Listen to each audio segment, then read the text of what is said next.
A black cat! He's gonna bring me bad luck! Show us what you know about luck. Hello and welcome to I Can't Believe It's Not the Mouse, the podcast all about animated features not made by Disney. I'm your host, Octaviano Macias, and today I'm talking about a controversial animated feature, at least controversial in the field of animation. Now, I am a big fan of a lot of Disney. I'm a big fan of a lot of Pixar. And for the longest time, I did consider John Lasseter to be one of those inspiring figures in my life. Like, I thought, like, great storyteller, the fact that he was in charge of both Pixar and Disney was amazing. And, even though I knew, of course, he wasn't a perfect man, I thought, like, he's one of the great filmmakers of our time. I mean, Pixar really is something special. So it was heartbreaking to learn that this guy that I had so much respect in was actually a monster. He was, to put it bluntly, sexually harassing people who worked with him.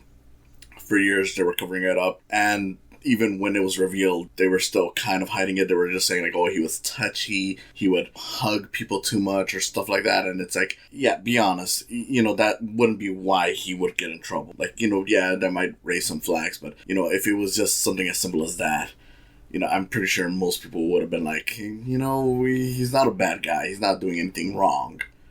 Or at the very least, be like, okay, maybe we should be more cautious around him, and, teach him why that's wrong. Obviously, he did much worse than what they were trying to say. And, yeah, to this day, it's always kind of hurt because it's like, this is a guy that, for me, was such a major influence in what I would do. Like, obviously, there's other people, and there always will be other artists to love, but, it still always hurts when one of the major influences turns out to be bad.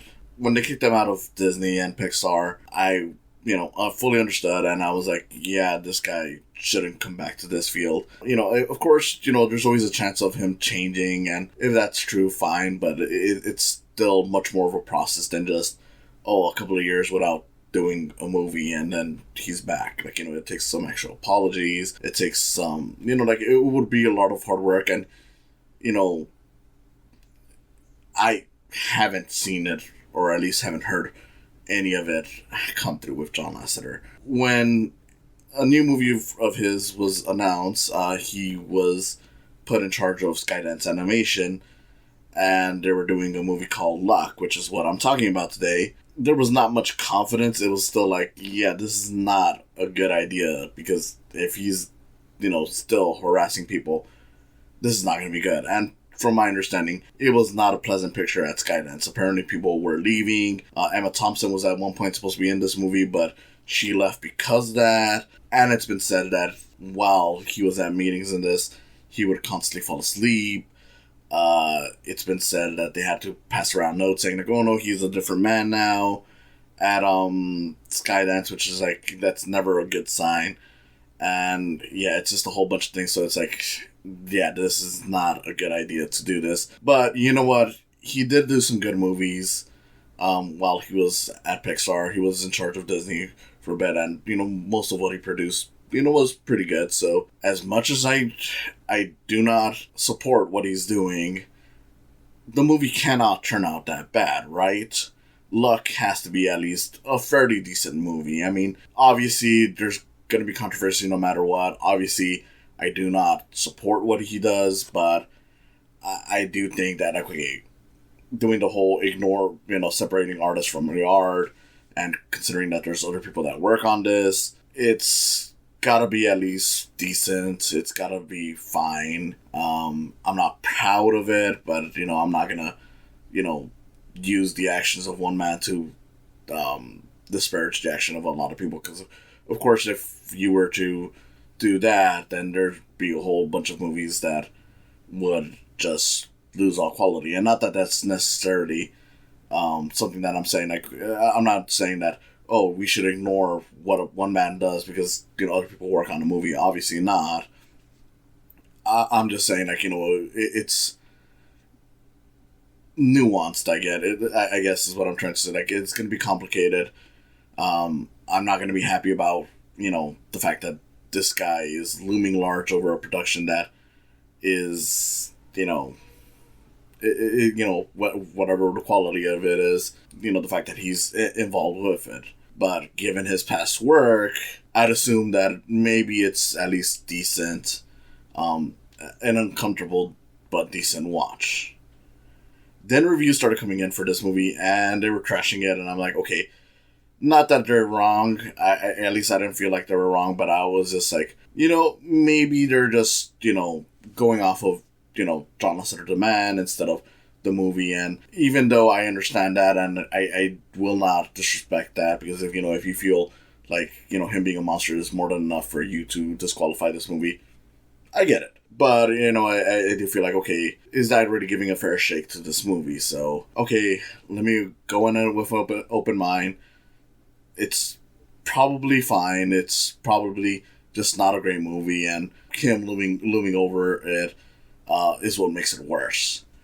And, yeah, no, this movie is that bad. Even if John Lasseter was not the monster that he is, even if this was just him leaving Pixar because, I don't know, maybe it was his time to go and he just felt like starting something new, going a different way from Disney, it's bad. It is a bad animated feature. It's one of the worst animated features I've seen in recent memory. It's one of the worst movies I've seen this year. That the Pinocchio movie, that bootleg one with Pauly Shore, is the only thing that's worse than it. Is less so because this is better written or anything. It's more so that, at least there's some effort into this, and at the very least, it's not that where it's just a cash grab made to trick parents into buying this stuff. Which, if that is the level of quality that you're working with, that you're only just better than the cash grab Walmart bargain bin movie,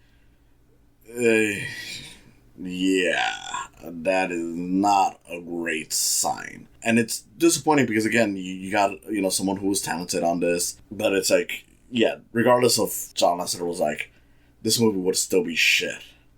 I'm sorry. His actions, of course, make it even worse. I will admit that much.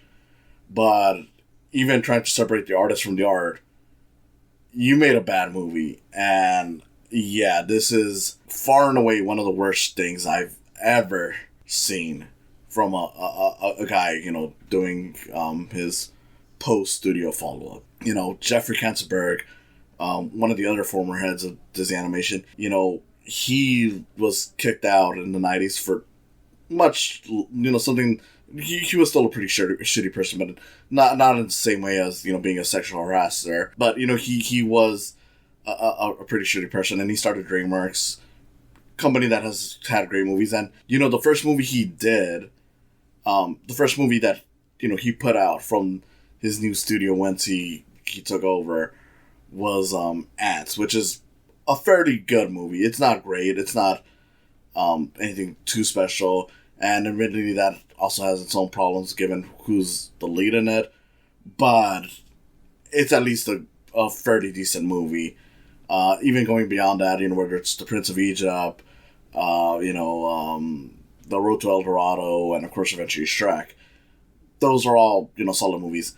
I do not have that same kind of hope for this studio. And it's not just because that John Lasseter is a horrible person. It's also just that, if this is what they shat out as their opening feature, there's not much hope. Because it's clear that John Lasseter is desperately clinging to his Pixar days with this. It really does feel like something that wants to be Pixar but can't be Pixar, and it's throwing in a bunch of stuff that is just Pixar generic. And look, let me just get the plot right away. In Luck, the story is that you have this girl who is now an adult. She used to be an orphan, and because she's an adult, she's moving out. She's gotten her own apartment. She's gotten a job, which, I don't know if orphanages actually do this kind of support, but if they do, I'm like, okay, well, that's something I've never seen before.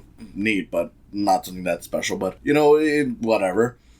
Her name is Sam, and she's just an unlucky person. And the way they go about this is really bad, because it's like, it wants to be like a slapstick comedy, like something like, you know, like a Hotel Transylvania or like a classic Goofy short or something. But since it's done in the Pixar way, where it's grounded, real world, like down to earth, it feels very schmaltzy. I don't know if that's the right word, but you know, that's kind of what came to mind when I saw it. And it just feels like no one is this unlucky. Like, is this going to be part of the plot where it's going to be revealed that some of the bad luck creatures are fucking with her? And no, it never does. But yeah, it's super unlucky to the point that it's like, I get it. She has bad luck. Can we just get to the story? Because this is just dragging on, and it's not even funny. It's not even cute. It's just annoying. And her main thing is like she's still friends with one of the other kids who's much younger, who, you know, is an orphan, and she's, you know, rooting for her to get adopted because she's like, oh, you know, you get sad when you're alone. And you'd think this would be the emotion core, and it tries to be the emotional core of the movie about, you know, finding your family, but it's never delved into it enough where it really matters. Like, there's no tear-jerking moment. There's no real emotion to it. It's just, oh, well, she's sad because she doesn't have a family. Okay, whatever. And then one day, when after having a bad day at work and everything, she meets Bob, which is a black cat, voiced by Simon Pegg. He's a Scottish cat, which, according to Scottish lore, you know, black cats are lucky. Didn't know that, but that's kind of neat to know.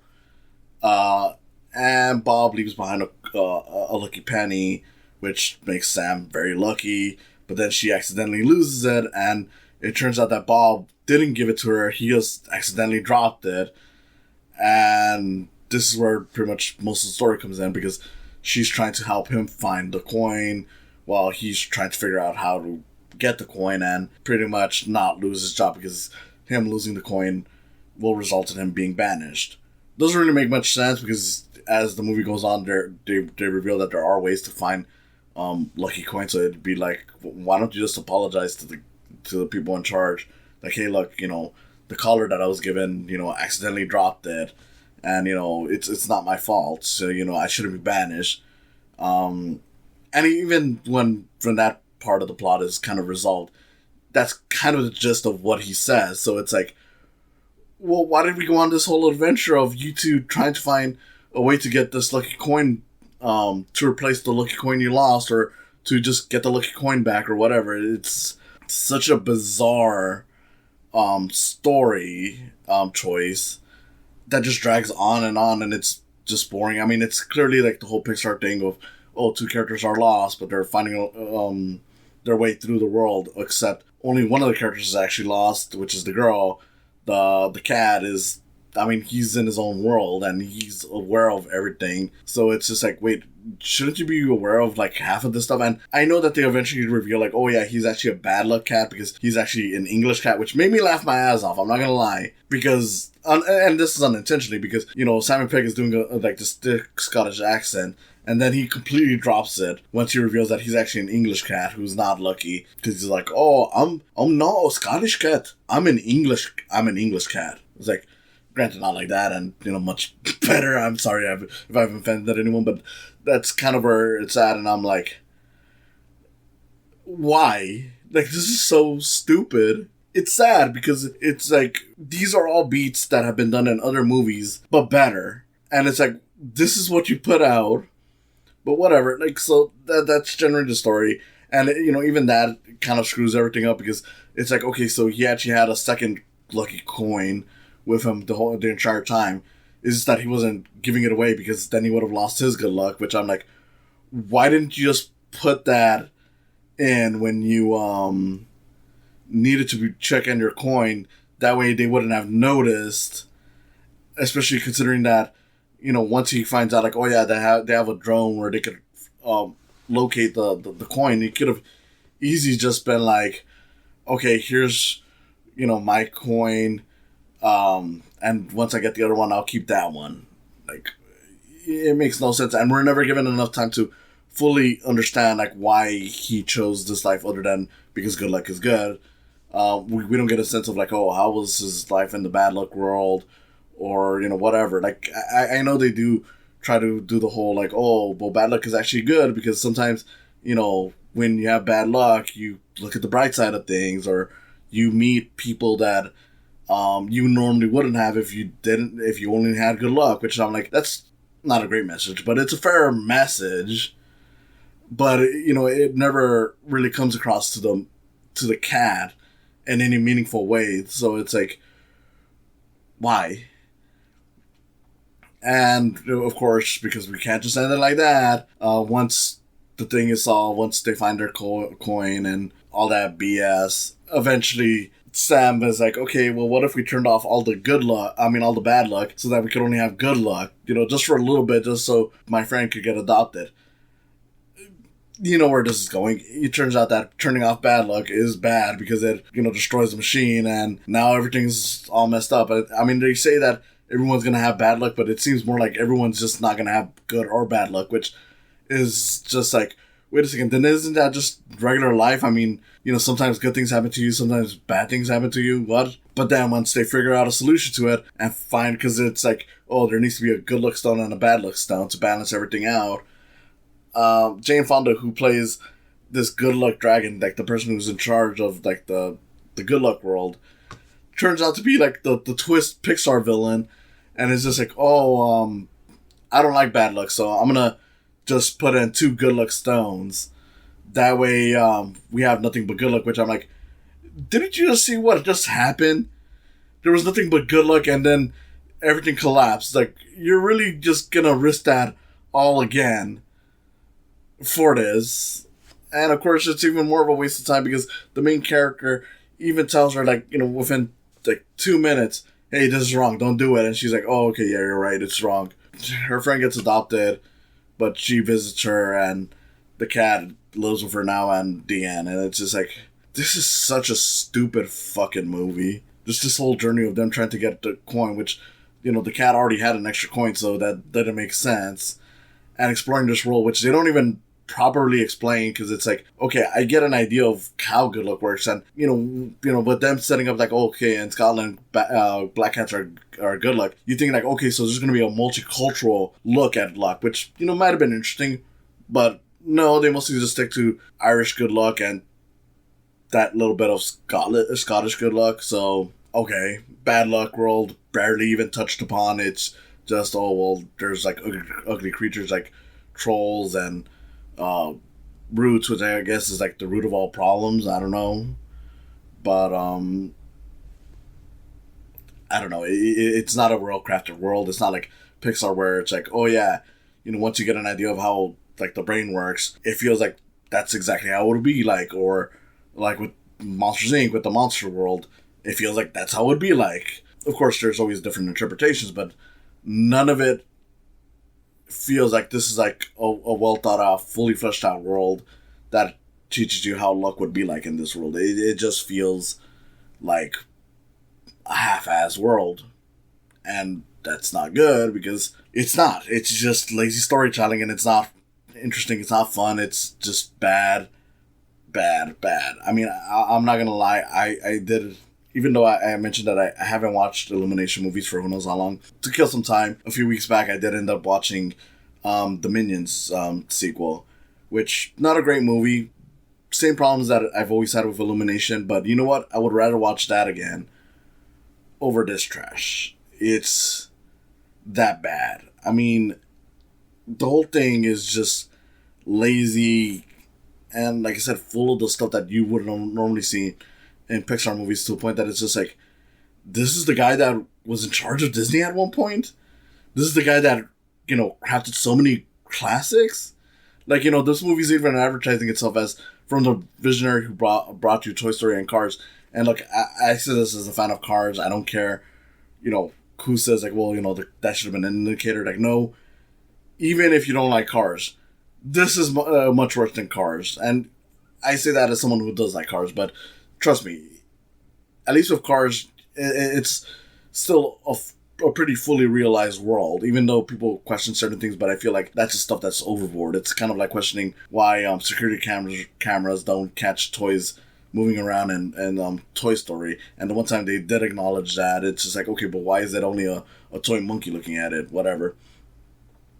It's an embarrassment. I mean, even from the animation, it's not even great because it looks like a standard Pixar movie, but without the detail of like the more recent ones. So it's still, I would say, like maybe a decade back in terms of quality. And even from that standard, it's not good because at least with like, decade old Pixar movies, whether it's like, Cars 2 or, Up, Toy Story 3, they all had some really interesting stuff to go. Like, the jungle was interesting. The cities were interesting to look at. Just all those little details. This doesn't have that. Like, it's good animation. I'll give you that much. But it's a prime example of something where it's like, you have good looking animation because of the tools that you have, but you didn't create anything interesting to look at with it. This is not a very cinematic looking movie, other than just the detail is there to make it look like better than, your average CG thing. But since there's nothing interesting done with it, it's like, yeah, I would, and granted I did watch it at home, that's how I would do it, regardless. Even if I did like it. I don't know, man. And even the characters don't really work too well because, you have the Sam and Bob characters who are supposed to be like their typical Pixar opposites. She's the unlucky one, he's the lucky one. And it's like, look, for most of the time, they're just complaining to each other, mostly Bob complaining to her because he's like, oh, I don't like this, I just want to do this. And he's, constantly pushing people away, which you think is going to be like, okay, that's going to be like the main thing he learns, like to be more friendly to people, more accepting. But it's kind of glossed over because it's just like, oh, at the end, he's now friends with the girl, and, now he realizes that maybe he's been too harsh on the people that have been actually nice to him in his role, like his assistant and the unicorner and whatever. But, I could give a fuck. As a movie, even if John Lasseter didn't have the allegations on him, even if it wasn't John Lasseter, like, even if it was just some up-and-coming studio with some up-and-coming producer who made this, it would still be bad. It's not a matter of me just being like, oh, the sexual allegations is what makes him, what makes this movie bad. I'm judging this by its own quality, and it is still bad. Like, the fact that, it has that looming over it is what makes it worse and what makes it more uncomfortable to watch. But even removing that, it would just be one of the worst movies I've seen all year, and just one of the worst movies in recent years for animation. It's just a joke.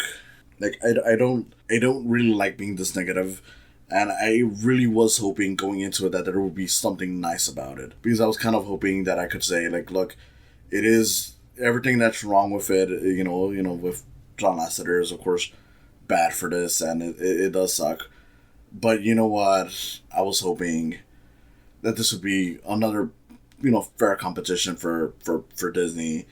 I was hoping it would at least be a decent enough movie that, not that I would say like, oh, now we ignore what John Lasseter did, but to a point where I'm like, okay, well, now I can say like, well, what he did was bad. At the very least, there's a new studio that works, and hopefully they kick him out, and can find their stride. And you know what? Fuck it.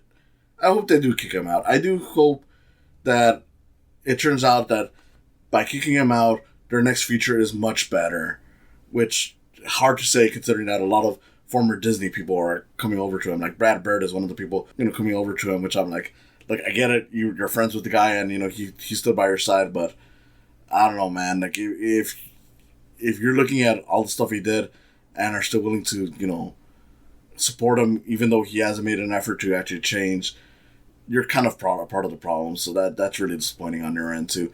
I mean, I hope that his movie is good in the sense that Brad Bird normally makes good movies, but just knowing that he's still supporting this guy is disappointing, and it doesn't give me too high of a hope for what he does. I mean, even if it turns out to be great, that thing will be looming with, again, the problem of having John Lasseter involved.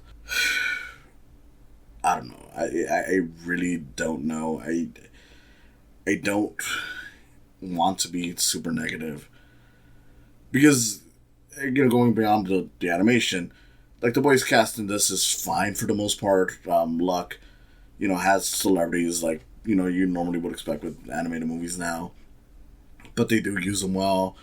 Simon Pegg, well, I love Simon Pegg and other stuff, and he's not even bad in this. I mean, he is, he's fine. I mean, he works well in it. I mean, he's doing a good voice, and even when he drops the Scottish accent and just reverts to doing his own his own English accent voice. You know, it's whatever. You know, it's fine. But no, this is the characters suck. The story sucks. The visuals aren't interesting. The world is not an interesting, world. It doesn't build it the way that Pixar does, and does it right. Where, once you see the movie, it feels like that's one of the most accurate interpretations you've ever seen. It's just a giant mess, and as far as movies go, yeah, this is one of the worst I've ever done. This is probably the angriest I've ever been on any of these. I'm not entirely sure, but just thinking back, even compared to Pinocchio, which I think is still a much worse movie, Pinocchio, True Story, this is the one that left me more angry, and the more I think about it, the more it just disappoints me. Well, hopefully next week I do watch something that makes me happier. Yeah, all I can say is thank you for listening, and I hope to see you again next time with me hopefully being more positive, because, yeah, this was a very negative episode, and, yeah, look, I'm not even going to pretend on it. It was a bad movie. I flushed it down the toilet. You did what? You flushed my penny down the toilet? What did you do that for?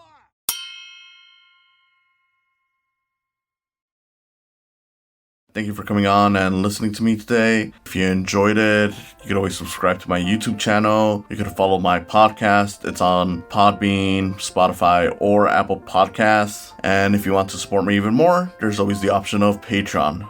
Patreon is a great way to support artists, and with that, you can always put in $1 or even more. It's all up to you, all just to help produce the show and other things I may do. Thank you again, and I hope to see you in the coming future.